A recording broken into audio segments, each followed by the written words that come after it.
Hello students, today I will be talking about the fungus Puccinia. Puccinia is an obligate parasite causing three important rust diseases of wheat. Number 1, black rust or stem rust caused by Puccinia graminestratici. Number 2, brown rust or leaf rust of wheat caused by Puccinia recondita, and third, yellow striped rust of wheat caused by Puccinia strophimis. Puccinia, it is a macrocyclic rust which produces 5 types of spores in the life cycle. Number 1, iridospore. Number 2, tilitospore. Number 3, basidiospore. Number 4, pycniospore. And number 5, aciospores. Out of these, first 3 types of spores are produced on primary host, example wheat, and remaining 2 types of spores are produced on alternative host, that is Berberis. Puccinia graminis is a heteroecious fungus which requires 2 hosts to complete its life cycle. Stages of black rust on wheat plant. Number 1, iridospore stage. The dikaryotic mycelium formed by germination of aciospores on wheat plants enter through the stomata of wheat and grows in the intercellular spaces of the host plant. Early in the season, the dikaryotic hyphae aggregates near the infection spot and develops into an iridospore. From the base of the sorus arises a number of cylinder erect stalk like plates arranged closely in a palisade like manner. The tip of the stalk swells to form a single over binucleate iridospores. The spores wall is thick and 3-layered. The spores wall has 4 equatorial thin areas called germ pores. Number 2, germination of iridospore. Under favorable condition, iridospores germinate as soon as it comes in the contact of wheat plant. Each iridospore produces 1 or more germ tube through germ pores. The germ tube enters into the host leaf through the stomata. Below the stomata, the germ tubes forms a vesicle-like structure called appressorium. The appressorium, from which a number of hyphal branches arises and the spread in the multicellular spaces and develop iridosori. In this way, iridospores spread the disease rapidly. Number 2, tilito stage. Late in the season, the formation of iridospores stops and the second types of spores called tilitospores are formed. The sorus is known as Tilitosaurus. The Tilitosaurai appears as black raised streak along the leaf sheath and stem of infected plants. The groups of binucleate cells which give rise to tilitospore are known as tilia. Tilitospore is a stalked, bicelled, spindle-shaped structure with a small constriction at the center.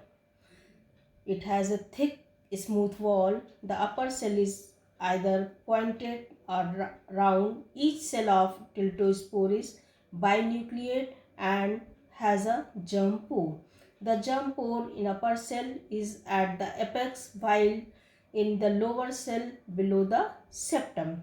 As tilitospore matures, the 2 nuclei in a cell fuse to form a diploid nucleus. This is called karyogamy or diplodization. In a Tilitosaurus region, the host epidermis ruptures, exposing tiltospores. These are thick-walled spores and can behave as resting spores. Tiltospores are incapable of reinfecting wheat plants.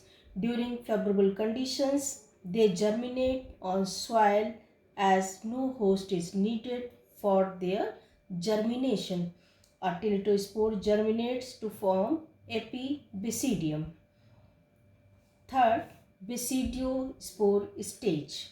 Each cell of the tiltospore produces one germ tube which is of limited growth and called promycelium or epibasidium. The diploid nucleus moves into the promycelium and divides meiotically to form four haploid nuclei, two of plus strain and two of minus strain. The promycelium now divides by the formation of transverse septa into four cells. Each cell produces a single basidiospore. The basidiospore are small, unicellular, uninucleate and haploid and placed obliquely on a small sterigmata of the basidium. Basidiospore can germinate only on alternative host Berberis. It cannot reinfect on the wheat. Stages of Puccinia graminis on Berberis. Basidiospore germinates on Berberis leaf and enters into by a germ tube through the epidermis. It forms uninucleate and primary hypha in the intercellular spaces of host tissue. Usually, several basidiospores infect the leaf simultaneously. Number 4. Pycnidiospore or spermatogonium stage. The haplomycelium are monokaryotic hyphae grow in dense mat below epidermis. Some of these may be of plus strain and few of minus strain depending upon type of basidiospores. After some time, flask-shaped spermagonia or pycnia are formed on the upper surface of the leaf. These open outside by a narrow ostiole. The inner cavity of each spermagonium remains lined with a number of rod-shaped, cylindrical, uninucleate hyphae, spermatiophores, which cuts off a series of small, oval, uninucleate cells called spermatia. At the mouth of spermagonium develops another kind of hyphae called the receptive or flexus hyphae, which project much beyond the ostiole. The spermatia of one strain are transferred to the flexus hyphae of opposite strain whenever come in contact. This process is known as spermatization. The wall between the two dissolve and the nucleus of spermatium reaches in the flexus hypha. Thus, a dikaryotic mycelium is formed called dikaryoticization. Asiospore stage. Fifth stage, the dikaryotic mycelium formed by spermatization is called protoacidium. Its dikaryotic hyphae develop into cup-shaped acidium on the lower surface of barberries leaf, which appears as red or yellow spherical pustules. Internally, an acial cup is composed of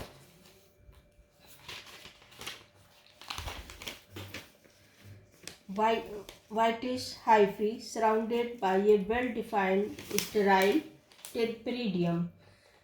From the basal hyphae mat arise vertically elongated stalk cells which produce a chain of cells. Each single chain is made up of two types of cells arranged alternately. The large cell called asiospores and the small cell known as disjunctor cells. Each asiospore is unicellular, binucleate, thin-walled and orange-red in color. These are dispersed by wind and after reaching on wheat, plants germinate and produce Eurodosori spores cannot reinfected to Berberis plant. Thank you.